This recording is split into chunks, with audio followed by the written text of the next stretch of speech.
दोस्तों, आपका स्वागत है मेरे YouTube चैनल छोटी सी कहानी पर। आज की कहानी एक गरीब और बुजुर्ग व्यक्ति की है जो अपनी जिंदगी में संघर्षों के बावजूद हमेशा सच्चाई और धैर्य का दामन थामे रहा।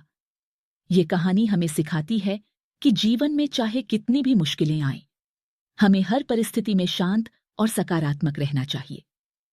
चलिए इस प्रेरणादायक कहानी को सुनते हैं। एक सुदम्र राज्य में एक गरीब और बुजुर्ग व्यक्ति रहता था। वह जंगल से लकड़ी लाकर बेचता और उसी से अपनी जीविका चलाता था। उसके पास एक बहुत ही सुंदर सफेद घोड़ा था। उसकी सुंदरता के कारण पूरे राज्य में उसकी चर्चा थी। यहां तक कि राजा भी उस घोड़े से ईर्ष्या करता था। राजा और कई अमीर लोग उस घोड़े को खरीदना चाहते थे, लेकिन बुजुर्ग व्यक्ति हर बार यही कहता, यह घोड़ा सिर्फ एक घोड़ा नहीं है, यह मेरे परिवार का सदस्य है। मैं इसे पैसों के लालच में नहीं बेच सकता। एक सुबह बुजुर्ग ने देखा कि उसका घोड़ा अस्तबल में नहीं है। उसने पूरे गांव में ढूंढा, लोगों से पूछताछ की, लेकिन घोड़े का कोई पता नहीं चला। यह खबर पूरे राज्य में फैल गई। लोग इकट्ठा होकर कहने लगे, हमने पहले ही कहा था कि यह घोड़ा एक दिन चोरी हो जाएगा। यह बुजुर्ग व्यक्ति इतना गरीब और कमजोर है, वह ऐसे कीमती घोड़े की रक्षा कैसे कर सकता था? बुजुर्ग ने केवल मुस्कुराते हुए कहा, अभी सिर्फ यही सच है कि घोड़ा अस्तबल में नहीं है। भविष्य में क्या होगा वह समय ही बताएगा। 1 महीने बाद अचानक एक रात घोड़ा वापस आ गया। घोड़ा चोरी नहीं हुआ था, वह जंगल में भाग गया था। लेकिन आश्चर्य की बात यह थी कि घोड़े के साथ उसी नस्ल के दर्जन भर और घोड़े भी आ गए थे। यह खबर फिर से राज्य में फैल गई। लोग इकट्ठा होकर कहने लगे, आप सही थे, घोड़े का जाना दुर्भाग्य नहीं था, यह तो आपके लिए सौभाग्य साबित हुआ। अब आप घोड़ा व्यापारी बन सकते हैं। बुजुर्ग शांत रहा और कहा, सच ये है कि 12 और घोड़े आए हैं। वर्तमान में यही सच्चाई है।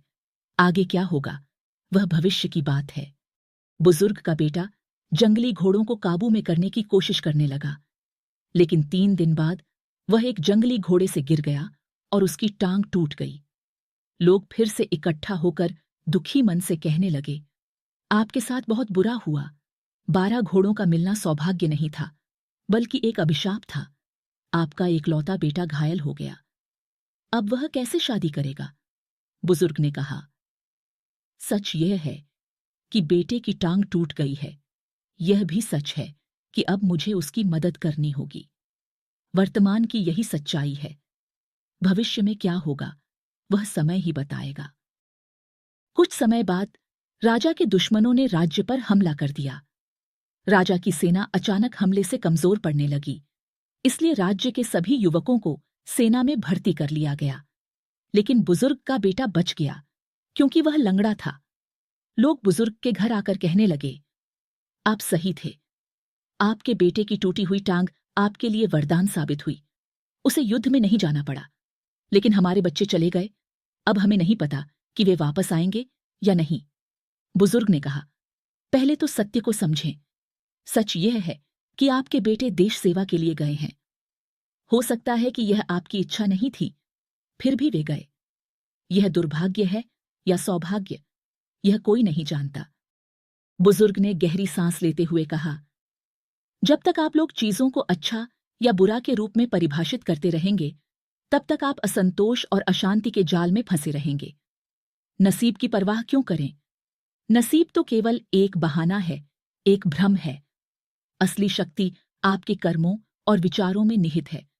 अपने विचारों को सकारात्मक रखें और कर्मों को सच्चाई और ईमानदारी के साथ करें। जीवन में लाभ और हानि, सफलता और असफलता, ये सब मात्र क्षणिक घटनाएं हैं। जैसे एक पंक्ति पढ़कर आप पूरी किताब का अर्थ नहीं समझ सकते, वैसे ही एक घटना के आधार पर पूरे जीवन को अच्छा या बुरा नहीं ठहरा सकते। हर घटना का एक गहरा अर्थ होता है, जिसे समझने के लिए धैर्य और संयम की आवश्यकता होती है। जीवन का हर क्षण महत्वपूर्ण है और सच्ची खुशी उसी में है कि हम वर्तमान में जीते हुए अपने कर्तव्यों का पालन करें। समय के साथ सब कुछ स्पष्ट हो जाएगा, बस धैर्य और विश्वास बनाए रखें। प्रिय मित्रों, आज की इस कहानी ने हमें यह सिखाया कि जीवन में आने वाली हर परिस्थिति का सामना धैर्य, विश्वास और सकारात्मक दृष्टिकोण के साथ करना चाहिए। किसी भी घटना को तुरंत अच्छा या बुरा नहीं ठहराना चाहिए, बल्कि समय और कर्म पर भरोसा करना चाहिए। अब मैं आपसे अनुरोध करती हूँ कि आप इस कहानी से क्या सीखें और आपके विचार क्या हैं, ये हमें कमेंट में अवश्य बताएं। आपकी राय और सुझाव हमें प्रेरित करते हैं और हमें और भी अच्छी कहानियां लाने के लिए प्रोत्साहित करते हैं। अगर आपको यह वीडियो पसंद आया हो, तो कृपया इसे लाइक करें, अपने मित्रों और परिवार के साथ शेयर करें और हमारे चैनल छोटी सी कहानी को सब्सक्राइब करना न भूलें। धन्यवाद।